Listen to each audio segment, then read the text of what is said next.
problem, solution, action has followed me through my life. I literally started Cobra Beer with £20,000 of student debt. This week on High Performance, entrepreneur Lord Bilimoria. When you come up with an idea, you start in business, you're unknown, your product is unknown, your brand is unknown. Why should anyone supply you, finance you, buy from you when you've got zero credibility? If you have passion, faith, confidence and belief in yourself and in your idea and in your brand, that gives people the faith and the confidence to trust you, to give you a chance. Whatever business you're in, there's some basics. There's like a checklist you can always have in the back of your mind, the 10 Ps of business. So I was written off as being not creative, told I was not creative. I believed I was academically good, but creatively useless. My idea was to come up with a beer that would be balanced and rounded and easy to drink, but would go very well with food, and that it didn't exist. The best way to define luck is if you define serendipity. Serendipity is seeing what everyone else sees, but thinking what no one else has thought. Luck is when determination meets opportunity. If you're not determined, you won't even see the opportunity. So how much time would you spend preempting or guessing some of these obstacles? You have to deal with it as they come up, because people don't like change. And it's a natural human tendency to resist change. People think, this chap went to Cambridge and he must come from a very wealthy background. Not at all. It's the exact opposite. You've got to have that self-belief. And that's another saying of Mahatma Gandhi's, is your beliefs become your thoughts become your words become your actions become your habits form your character, and your character determines your destiny, and it all starts with belief. Hey everyone, it's Jake here with just a big thank you to all of our new subscribers here on YouTube. We are giving you the truth behind the headlines so you can really get to know people. Hit subscribe please right now, because the more subscribers, the bigger the channel, the bigger the names. Karen, thank you very much for joining us first of all. Please share with us, what is your definition of high performance? It's performing at a level that is exceptional, that exceeds the norm, that exceeds expectations, that raises the bar, and that should be inspirational as well. And it is inspirational. Lots of people listen to this podcast because all the things you just mentioned is what they want to be and how they want to operate. A lot of them also struggle to get there. So what would you share with us that you've learned over your life that allows you to get to that place of high performance? From a very early age, I always wanted to do well at academics, at school. I was brought up in India, and my father was an army officer and was posted to different places every 2 or 3 years. So I moved around a lot, and that had a big effect, I think, looking back on it, where you'd go as a complete stranger to a strange place you'd never been to before, and you'd have to make friends, get to know the place. And I learned from my parents very, very early on. They said, people say, you're being posted to this godforsaken place. It'll be boring, it'll be dreadful. And my parents said, wherever you go, you'll always find interesting people, and you will always find something of interest in that place that'll be special. And looking back on it, every single place my father was posted to was really special. And all over India, and India is the most diverse country in the world in every way, whether it's in terrain, in religion, in races, and religions, and languages, and every way. India is the most diverse country. And I've been lucky from my childhood onwards to have experienced the diversity of India and to have appreciated it. And it also it enables you to be you learn to be very adaptable and flexible. And I went to 7 different schools and ended up at boarding school in a school in South India, a British boarding school, an international boarding school, which is over 100 years old. And to this day, there's a British headmaster there, and many of the teachers are expats, a lot from the UK and other countries, the Commonwealth. My classmates were from all over the world. And it was great. So I went to university in India, and then I came here to the UK to study.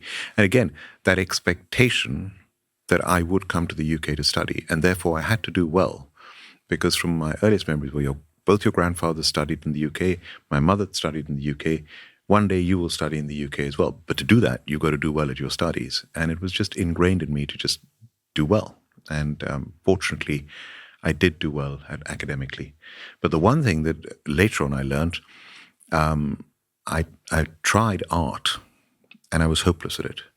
I mean, literally hopeless. My mother in Dehradun, she's 86 years old and lives in North India. And in her glass cabinet in the sitting room with all her china and porcelain she's collected from all over the world. In the midst of all that, there's a pottery angel, and it's the ugliest angel you've seen in your life, made by me as a boy. And that was a demonstration of my being useless at art, and I was told, therefore, you're not creative. And I learned the piano. I was forced to learn the piano. I'm glad I did, and I passed grade 1. And then I was told, look, please, give up, spare us, you're tone deaf. So I was written off as being not creative, told that I was not creative. And it's all the way through my youth and my studies, that's what I believed. I believed I was academically good, but creatively useless. And it's only when I started my business and became an entrepreneur, I realized that I'm very, very creative, and it had been suppressed throughout my youth. And I think that is one of the most important skills in life. As an entrepreneur, whatever you do in life is the ability to be creative and innovative. And that sets you apart and enables you to excel and perform in a high level if you have that creative, innovative mindset, which was in me but had been suppressed and unleashed when I started Cobra Beer. See, I'm surprised that you say that you weren't recognised as being creative, because I've read a little bit of your story where you tell that great anecdote at 8 years of age where you came up with a really creative way of learning Hindi.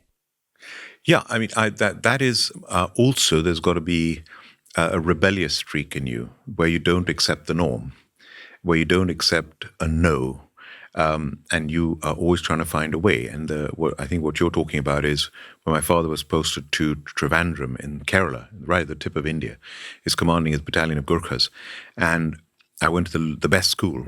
To this day, it is the best school in the state, called Loyola School, a Jesuit school.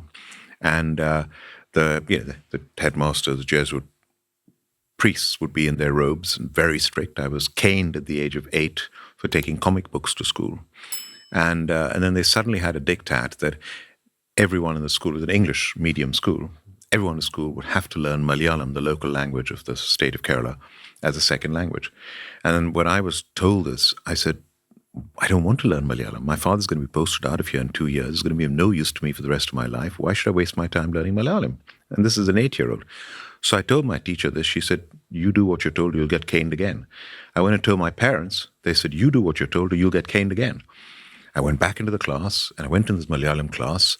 I said, this is ridiculous. I mean, it's a different script. It's a different language. It's only unique to this state. It's of no use anywhere else in India, let alone in the world. I don't disrespect it as a language, but it's no use to me. And then I thought I could keep on complaining like this. It's not going to get me anywhere. What about a solution? And I said, what about Hindi? Now, I know I'm going to have to learn Hindi. Hindi is the national language of India, and I will have to, in senior school, learn Hindi as a second language. Why can't I start learning Hindi now? So I asked my parents this. I said, why can't I start learning Hindi? Well, they don't have a Hindi teacher, so go to your Malayali classes. But I planted a seed. And my father went and spoke to the headmaster. And I also said to my parents, there'll be other children who are expats from outside this state, business people, army, who are here temporarily, who might want to learn Hindi as well. So not just me, it could be of use to other people. Within a month, a Hindi teacher was hired. I can still picture her in that classroom as an 8-year-old boy. And there were 26 of us in that class learning Hindi. So the lesson there was that, you can complain as much, you can spot a problem and you can complain as much as you want, but you've got to come up with a solution, and then you've got to act on the solution. And that sequence of problem, solution, action has followed me through my life, including creating Cobra Beer, including being president of the Confederation of British Industry, the biggest business organization in the country, and the worst crisis since the Second World War, when I was the crisis president, as president through the pandemic and then the Ukraine war. This whole attitude of problem, solution, action is what made me, I think, do really well and perform highly as president of the CBI. So let's zero in on that middle part of the equation then, the solution bit, because you defined it as creativity earlier, but would you tell us a little bit around some of the tips, the techniques, the ideas that you use to problem solve that our listeners could maybe adopt in their world? Yes, it's the best example would be Cobra Beer itself. So the problem as a student when I came here, and the first place I stayed as a 19-year-old, I came on scholarships. I'm a Tata, the Tatas who own Jaguar Land Rover and Tata Steel. one of the biggest conglomerates in the world. There's one of the most prestigious scholarships. And I had to get scholarships to come. My father's an army officer. He couldn't afford to pay for me to study in the UK. I came as a scholar at the age of 19. I already had completed one degree. I skipped a couple of years. I was lucky and graduated at 19. I went to university at 16 and then came here for my further education. And I came to qualify as a chartered accountant. Then I did my law degree at Cambridge University. And the first year, I stayed at the Indian YMCA in London, and in Fitzroy Square. And I remember still, I took my bags. I was given my room. I put my bags in the room, and across the road was the White Horse pub. And I went straight to the pub. And I wanted to try all the famous beers. And I was really disappointed with the lagers. I mean, we're used to drinking lager beer in India. But the lagers in the UK I found were very fizzy and gassy and harsh and bland and bloating and difficult to drink in the pub. And then I missed my Indian food a lot, so I couldn't cook when I came. I would go to Indian restaurants, and Indian food was starting to become very popular. And of course, now we have 12,000 Indian restaurants, curry restaurants in the UK. And I would go to Indian restaurants regularly. I'd want to eat spicy food, of course, but I'd want to drink something to accompany that. And of course, the most popular drink with Indian food to this day is lager beer. But the lager beer I was presented with was too fizzy and gassy and harsh and bland and bloating, and I found that it didn't work. Because of bloating, I couldn't eat as much as I wanted to. I couldn't drink as much as I wanted to. So an English friend of mine introduced me to real ale, which I love to this day. I've enjoyed ale in a pub, smooth and delicious, but I couldn't drink it with food because it was too heavy and too bitter. And I said, well, ale drinkers hate lagers. Ale drinkers love curry. They can't drink their ale with curry. They hate the lagers they're drinking with curries. There's got to be a solution to this. And that's when I would experiment. I'd go to a pub and I'd say, give me a bottle of this and a bottle of that, and I'd mix the two, and I'd try to find something that would work, that would give me the refreshment of a lager and the smoothness of an ale combined. And that was my idea. My idea was to come up with a beer that would be balanced and rounded and easy to drink, but would go very well with food, and that it didn't exist. And that was the genesis of Cobra Beer. And so there you are, problem, solution, then of course is the action. But I love that because it fits with some research that was done by a guy called Mihaly Csikszentmihalyi. So his name's a mouthful, but he did a study in the 1960s around creativity, where he did it with artists. And what he found is the artists that saw a problem didn't tend to last as long in the world of art, whereas the artists that came at something and looked for solutions came up with a far broader spectrum. They were more creative, but more significantly, they were more resilient for longer careers in the world of arts. And what you've just described there is you weren't looking at just a problem, you were looking at a variety of solutions. Yes, and the solution doesn't necessarily come to you straight away. It is that, and there have been a lot of studies done on this as well, that you really apply yourself and try and come up with a solution, and then you step away. And that's why some of the best ideas I get when I'm shaving or I'm in the shower, because you've been thinking, and sometimes you slept over it, and suddenly it falls into place. And you need that ability to intensely look at a problem to try and find a solution, but also step back from it. And there have been lots of studies done on this and show how that process also leads to that eureka moment. And I did not jump out of a bath naked and run down the streets of Cambridge when, I finally said, this is the idea I'm going to go for, my big idea, Cobra Beer. I find this fascinating because I know that people listen to this podcast and then they say to us, well, I'm not sort of a solutions mindset kind of person. I don't really do solutions. It sounds to me like you're saying, really, there's an algorithm to this. There's a process to this that anybody can learn. A, do you believe that anyone can have a mindset of being solution focused? But also, how do you decide the moment to step away when you feel you've got enough of an idea to then leave it and let it go? Because that's quite a brave thing to do in some respects. Yeah. The reality is when you are so intensely trying to find a solution, you are thinking about it all the time. And then there are times when you are forced to step away by doing routine things or whatever. And that's when it tends to fall into place. That's when you get that eureka moment. So the trick is to keep persisting and not to give up with trying to find the solution, but realize it might just fall into place when you're not at your desk trying to find the solution. And another way of expressing this is the luck and serendipity. So I've attended 3 business schools, and I've probably done the equivalent of 2 MBAs and hundreds of case studies. I've never done a case study on luck. And luck comes into play all the time. And I think the best way to define luck is if you define serendipity. And I chaired the Cambridge Judge Business School for 5 years, and one of our professors there, Mark Durand, defines serendipity as seeing what everyone else sees, but thinking what no one else has thought. And then if you link that to the best definition of luck that I've ever heard, which was in the Harvard Business School classroom, luck is when determination meets opportunity. If you're not determined, you won't even see the opportunity. It's like waves that are going past you in life is how I visualize it. If you're determined, you might just catch one of those waves. Otherwise, the waves will just keep going past you all your life.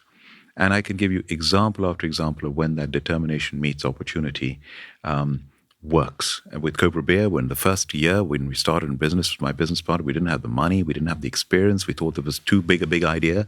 Let's get our experience doing some smaller things, importing products from India, selling them, marketing. Then we'll get work on the beer idea. But the beer idea was there. And it was just a chance meeting with our mentor, a routine meeting with our mentor when we were thinking of importing seafood, that we stumbled across the biggest independent brewer in India and who owned a seafood exporting company. And you see there, it's that seeing what everyone's thinking, what no one else thinks, determination, opportunity, forget the seafood, this is my beer idea. And we were ready for the idea. And we said, would they be interested in exporting beer? And the rest is history. So it's that timing. Timing is everything as well. And by that stage, we were ready for the beer idea because we built up experience with all sorts of other products, polo sticks and high fashion items and leather and silk goods that we'd sold to Harrods and Selfridges. And, we built up that experience. It was a year down the road. We're ready for the beer. Luck would have it. We stumbled upon it. And then there's lots more luck. They didn't have a brand that was appropriate to us. Their two biggest brands, one was called Pals, which is the name of a dog food in Britain. Another one was called Knockout, which is an 8% beer with a boxer having knocked out another boxer on the label. Sounds like a knockout, doesn't it? Yeah. A very successful brewery. And we said, sorry, these are not appropriate brands for us. Now look at the luck. They said, well, you are going to fail because all our competitors, except for Kingfisher, have failed. And when it fails, it'll be your brand. So you choose your own brand. We'll have the prestige of exporting beer to the UK. Look at the luck. I wouldn't be here talking to you. Cobra is my most valuable asset. My brand is my most valuable asset. So the luck comes into it, but you've got to have that determination meets opportunity. And I'm working on a huge new project that is about to start. And I was walking out of the Commonwealth Games. I'm Chancellor of the University of Birmingham. I was walking out of the opening ceremony of the Commonwealth Games in the summer of 2022. And it was a most amazing ceremony, as good as any Olympic Games opening ceremony. Yeah. And Birmingham University played a bigger part in these games than any university has played in any games at any time in history. And as I was walking out, there was a sort of funnel of crowd walking through. And this couple were next to me, and they said, "Are you Lord Bilimoria?" I said, "Yes." Started talking to them. Happens that the woman, the lady, is an expert in food and had all the experience of the person of the project that I'm working on now. And it was just pure serendipity, pure luck. And I said, hang on, I think you can help me with my new idea. Would you be interested? And the rest is history. We've been working closely together, and we're going to come up with this new food brand that is going to be transformational and change the marketplace forever. Wow. There's something else that I really want to pick at here, which is optimism. I think that the kind of people that you're describing, and I look at lots of entrepreneurs and I see them as gamblers. Every time they walk in the room, they take a gamble that there's going to be someone interesting. They take a gamble by starting a conversation as you did, as you walked out of the opening ceremony of the Commonwealth Games. They take a gamble when they say, well, let's have a coffee and see whether there's some legs in this. I mean, they take the ultimate gamble as you did when you actually, take on a big loan when you have no money to set up Cobra Beer. So this mindset of optimism, this belief that great things are going to come, that people are going to be interesting, that a conversation is going to lead to an opportunity is going to lead to a business, and a business is going to lead to success.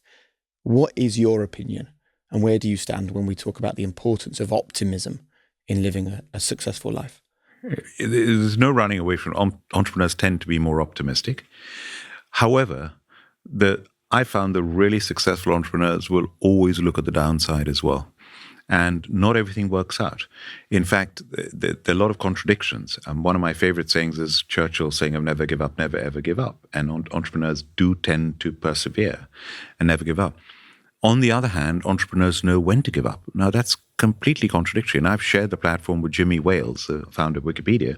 And both of us on this particular occasion said exactly the same thing uncorroborated, that entrepreneurs never give up, but they also know when to give up. And in the early days, I could give you example after example of different projects we tried. Oh, we got the license to import bath towels from Bombay Dyeing in India. This is a license to print money. We couldn't sell a single bath towel because the quality wasn't good enough. The price wasn't good enough. The Portuguese bath towels, literally across the sea, were closer, better quality, cheaper, less freight. We couldn't compete. We couldn't sell a single bath towel. Now, do you continue trying to sell Bombay Dyeing bath towels? Of course not. You give up. So you've got to know when to give up as well.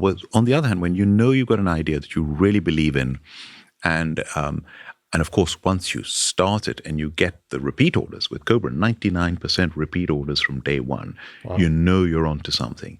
And you know then you've got to extrapolate that into a global beer brand.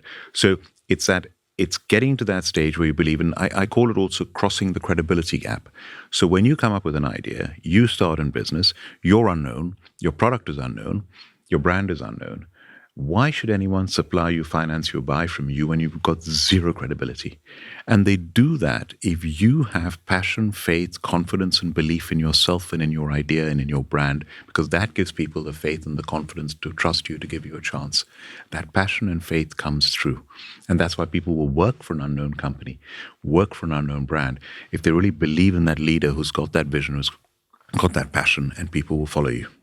Well, let's go to the topic that you mentioned there about knowing when to give up, because one of my pet hates is, like these motivational quotes, and it's like, winners never quit and quitters never win. Because I always think, exactly like you and Jimmy Wales have said, well, I know plenty of people that have been successful that have known when to quit. And I think it's easy to talk about having passion and belief in a project, and I get the importance of that. But what are the red flags for anybody listening to this to know, maybe I need to give up, maybe I'm being delusional here? Can you advise us on that? Yes, it does become very apparent, usually pretty quickly, that it's not a runner. And I can give you many examples of the failures that I've had, and quite often not for want of trying. Yeah. I came up with this great idea, which I worked on, of a photo sharing app. I mean, it's a great idea. It works really well. But it never took off. It just didn't work. Now, should I have continued persevering? I gave it my best. I tried everything, and it didn't work. See, you've got to know. On the other hand, you'll come across obstacles in any business. Even with a brilliant idea, you'll come up with obstacles. And how do you then turn those obstacles into opportunities? And there's a big difference between giving up on an idea that's not going to work, and an idea that is going to work but has obstacles in the way. How do you know it's an obstacle, though, and not a terminal diagnosis? Again, with your fundamental belief that you are delivering something that is different and better, and that is going to change the marketplace forever and is going to benefit everyone down the line. So in my case with Cobra Beer, when I invented this beer that was brewed smooth for all food, I knew that the restaurant owner would benefit because he would sell more beer. Because it's smoother, people will drink more of it, responsibly, of course. Yes. And they'll eat more food, so they'll sell more food. So the restaurant owner is going to do better out of it. And I charged a premium price, saying, I'm going to charge you £1 a case more from day one, but you will more than make that up on the first bottle that you sell, because the profits that the restaurant makes selling each bottle. Next is the consumer will benefit because they'll have a product they genuinely prefer the taste of, that's smoother, that's easier to drink, that's more comfortable. And then if they responsibly want to drink more, they can, and they can eat more. So everyone benefits down the line. The distributor benefits. So if you can do that, then you come up with an obstacle. In the early days, the brewery said you can only do a double-sized bottle. In India, if you go to India, to this day, 80% of beer sold is in the double-sized 660 ml bottles. In India, 650 ml. Here, 660 ml. And the brewery said, you want small bottles? Forget it. You're not even going to be here in a year. And change parts in the brewery, new molds for small bottles. We don't sell small bottles. If you're here in a year's time, we'll give you small bottles. True to their word, they did, by the way. Draft beer, that's out of the question. Sending kegs all the way to the UK and empty kegs all the way back to India, forget it. So you take these big bottles or nothing. So we'd go to the restaurants and they'd say, give us small bottles of draft. We said, but this is all we've got. And you turn that obstacle into an advantage. And we said, well, this is the way beer is consumed in India. It's the authentic way that people drink beer in India. In India, people don't order one bottle for you, one bottle for me. They order a big bottle, 2 glasses, and they share the beer.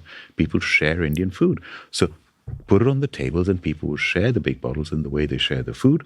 You'll find out they'll actually consume more of the beer and you will sell more beer. Your waiters can leave the bottles so that frees them up to do other work. People at other tables will say, what are they drinking? It looks like a bottle of wine. No, it's not a bottle of wine. It's a bottle of beer. Let me try it. And it spreads like wildfire.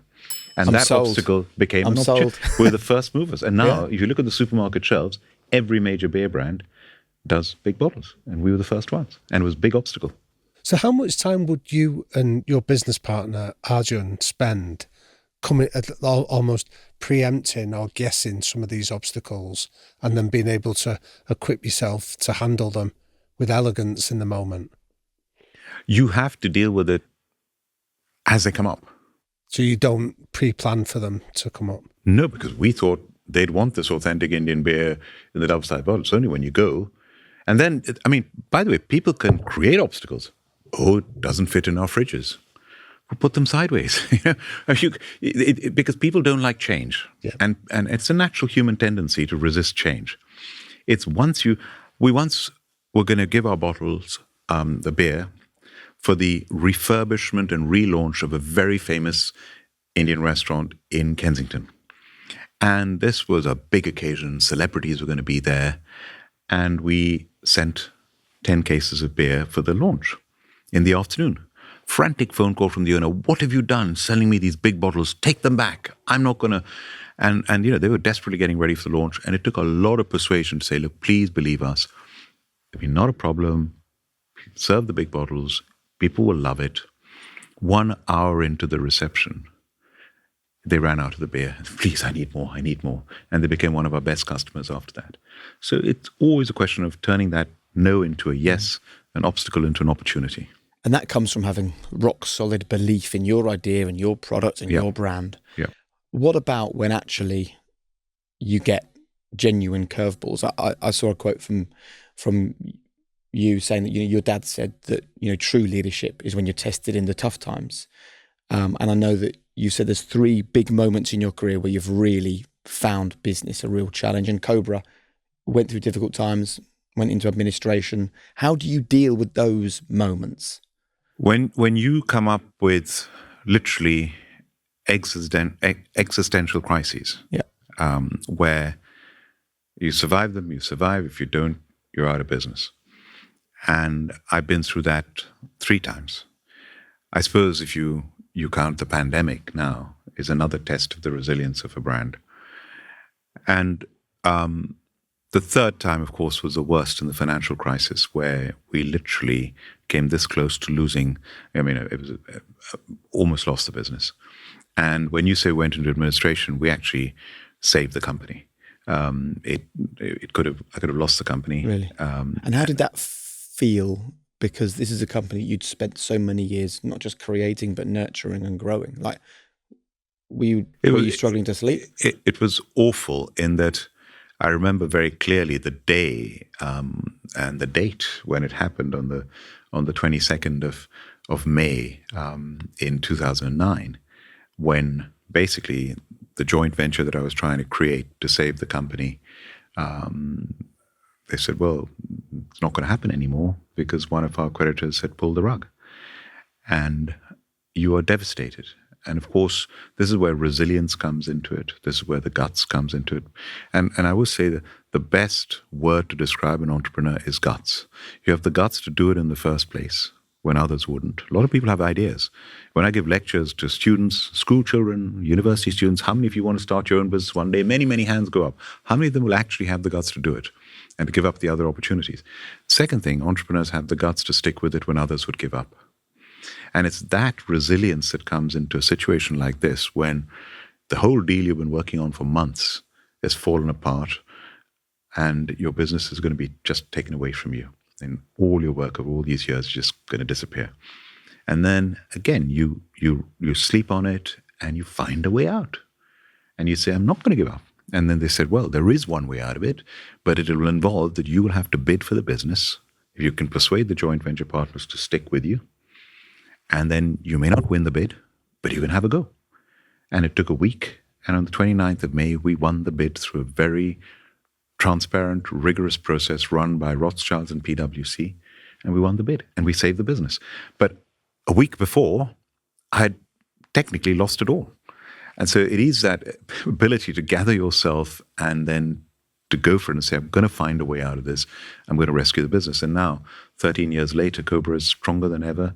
And we've had a joint venture with Molson Coors, one of the biggest beer brands, beer brewers in the world. And it's been very resilient.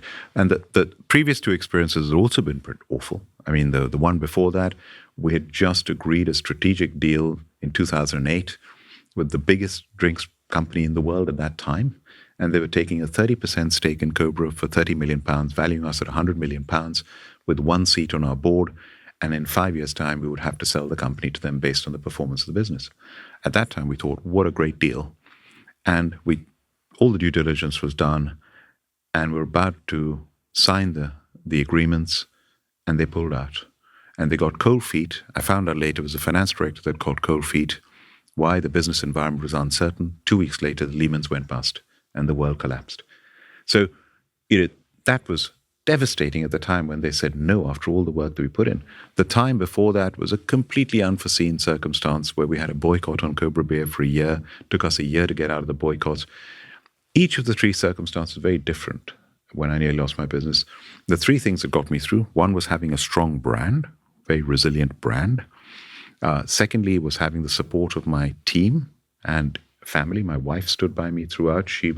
I met her 1 year after I started Cobra. So she's seen all the ups and downs of this business, this journey. And she was amazing, stood by me throughout. Without her support, I wouldn't be talking to you now. And finally, was always doing it the right way, the integrity.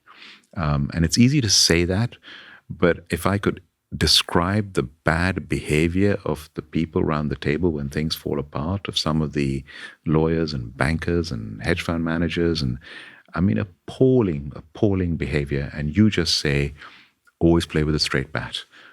And it's better to fail doing the right thing than to succeed doing the right thing. It's not easy, and that old saying, play up and play the game. And you do that. And that's how I got through those three things. And even through the pandemic, the Cobra brand's been phenomenally resilient.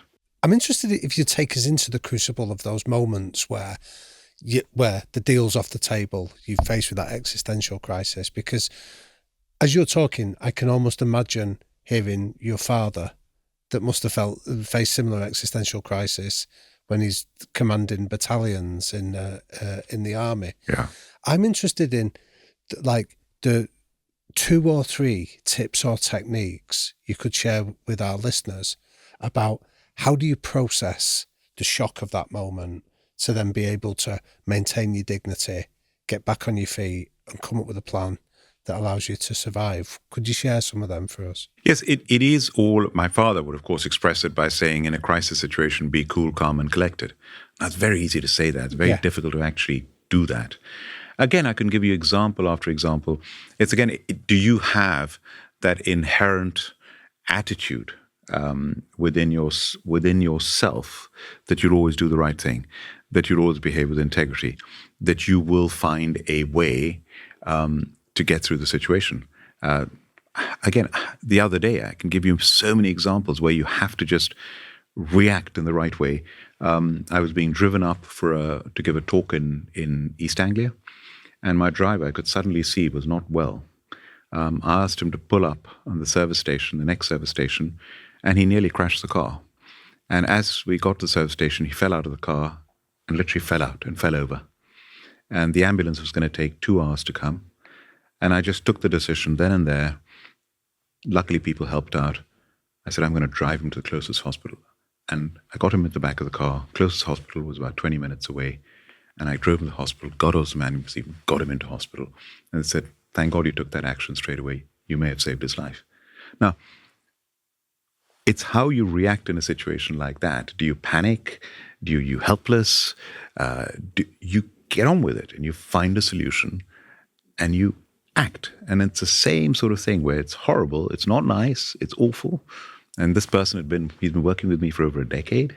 And you want to get there and sort the situation out. And by the way, after that, I got a call from the talk which I was meant to be giving. And they said, "Oh, would you mind doing this virtually?"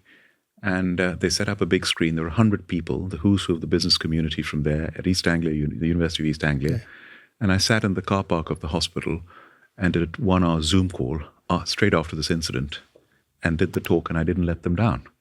So, there are many examples I can give you. Sure. And I love the examples, but I'm interested in the actual techniques of being able to process that. And how did you learn to do it that our listeners could maybe take away and go, I might be facing a situation with my children at school, or I might be dealing with my own business. How do I be able to process a setback and be action orientated like yourself? This is not a prescriptive answer that I can give you. A lot of it is it's all down to attitude. It is, do you have that attitude that you are going to find a way? Always, where there's a will, there is a way. And if you have that within you, you will, even in the most adverse situations, be able to find a way through. Now, I can't put it more clearly than that. It's the same way when I recruit people, I'm looking for will rather than skill. I mean, ideally both, but the will is more important. Does the person have that right attitude? And attitude is everything. Very good. We've reached the point for our quickfire questions, Karan.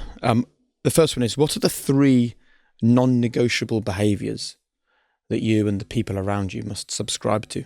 Without a doubt, integrity is the most important thing. That people must have integrity. The other is attitude. It's having the right attitude is the most important thing to me. So the values, integrity, and attitude. And the other thing is that people should be willing and happy to work in a team. And I want superstars, but I want people who also are willing and happy to work in a team. What is your biggest weakness and your greatest strength? Oh, I have several weaknesses. I suppose my biggest weakness is I do a lot. Now there's a pro and a con, and you learn to say no, but I try to help as much as I can, and I get asked to help people every single day, and I don't like saying no to that. I want to try and help as much as I can. I love all the things I do. I'm so lucky to have the opportunity to be Chancellor of one of the biggest universities in the country, Russell Group University, Birmingham, to have been head of the CBI, to be in the House of Lords, a place I love, and I love being and participating in Parliament, to run a household name, Cobra Beer, a brand that I created. All these things I absolutely love. So, the weakness could be that, are you taking on too much? And my attitude to that is, if I can do all these things that I enjoy and appreciate and privileged to do, and I can do well at all of them, great. But there is a limit, and so you do have to say no. And my biggest strength is I think that I do think that I am very innovative and creative, and I like leading. I like motivating and inspiring people, and that is a strength that I've learned over the years. I've learned from people like my father. I've learned from all the mistakes that I made. I mean, good judgment comes from experience, and experience comes from bad judgment. So I've made loads of mistakes and hopefully learned something from them. So yes, I do think that ability to lead, and the other strength that I have is I can do all these different things and have the ability to switch off from one and then switch on to another. That is also a skill that you learn, that one minute you're in a business environment, next minute you're in an academic environment, next minute you're in a political environment. Can you switch on and off in a matter of minutes to deal from one to the other? I've seen that a lot. Successful people wear different hats and they do it well. What quote or motto do you remind yourself of the most or live by? The one is I got from my great-grandfather, who is somebody who's inspired me a great deal, was an entrepreneur, did public service, philanthropist, great family man, and was a member of the Indian equivalent of the House of Lords, the upper house in India. So 4 generations later, I've in many ways done what he's done in India over here. And his motto was to aspire and achieve. And that's on my coat of arms when I joined the House of Lords, is to aspire and achieve. And I've added my motto, my business's motto, Cobra Beer's motto, is to aspire and achieve against all odds with integrity. And you come up with an idea, you want to get somewhere with the idea, you've always got all the odds stacked against you. You've invariably got little or no means, and you go out there and you make it happen. But most importantly, you make it happen the right way, and you do it with integrity. What is the thing that most people get wrong or misunderstand about you? About me? I think that sometimes people get the impression that I come from a very wealthy background, and they don't realize how hard I've actually had to work with nothing. I mean, I come from, what I always say, I come from a very privileged background. My father was Commander-in-Chief of the Central Army with 350,000 troops under his command, but there's no money. So I literally started Cobra Beer with £20,000 of student debt to pay off. I've had to raise every bit of money. The finance has been tough all the way. And I've created all this from a privileged background, but not somebody who's had a silver spoon in their mouth in that sense, and have had all the money. I mean, they're great entrepreneurs who created big businesses, and you realize, oh, actually the father put in 10 million or 20 million or whatever. I didn't have any of that. And in fact, in the beginning, early days, my father would say, what are you doing? You know, all this education, you're becoming an import-export wala, get a proper job. And it's only later on that he became my biggest supporter. So yeah, it's that perception. People think, oh, this chap went to Cambridge and he played polo and he must come from a very wealthy background. Not at all. It's the exact opposite. I've found this a really fascinating conversation. The importance of educating people into creativity, not out of creativity, taking risks, remaining optimistic, the resilience to keep going through business. I think it's been such a valuable conversation, particularly in an era where our young people are given so many negative messages all the time. You know, we have people that constantly say to us, well, it's not easy to start a new business or be entrepreneurial or find your own path. And I tell them that I think there's more opportunity than ever before. And I would love one final message from you to the people listening to this conversation who are maybe searching for their own version of high performance. What would you like to leave them with? What would you like them to think about? I'll leave them with 2 things. So one is, well, 3 things actually. Firstly is always be curious and want to learn. One of my favorite sayings of Mahatma Gandhi is, which my son actually told me about, my younger son, is live as if you're going to die tomorrow, learn as if you're going to live forever. So that non-stop learning, it never stops. The next thing is to really believe in yourselves. You've got to have that self-belief. And that's another saying of Mahatma Gandhi's, which I paraphrase, is your beliefs become your thoughts become your words become your actions become your habits form your character, and your character determines your destiny. And it all starts with belief. And then finally, that, whatever business you're in, there's some basics. There's like a checklist you can always have in the back of your mind. And in my case, it's a new business I'm starting or my existing business. I apply the 10 P's of business. Great product at the right price. Place, it's got to be available. Promotion, you've got to promote it. People, any business about people. I'm a manufacturer, but it's all about people. Finance, spelled PH, you can't do anything without the money. Passion, don't do it. Follow your passion, not your pension. Just don't do it if you don't enjoy it. Do what you love. Principles, it's better to fail doing the right thing than to succeed doing the wrong thing. Partnership, treat everyone as your partner, your supplier, your customer, your shareholders, your advertising agency, your lawyers, your accountants, they're all your partners. And finally, there's no point if you don't make a profit. Fantastic. Thank you so much for that conversation and for the lessons you shared with us. Amazing. Thank you. Thank you very much. Thank you. Really, Thank you. Very good. Aaron, thank you. Thank you. Hey guys, it's Jake here. Listen, before you go, please do me just one favour. Hit subscribe. It makes such a difference to us. The more subscribers we get, then the bigger the channel becomes. The bigger the channel becomes, the bigger the names we can attract and the more impact we can have for you. So thanks for watching, and please subscribe right now.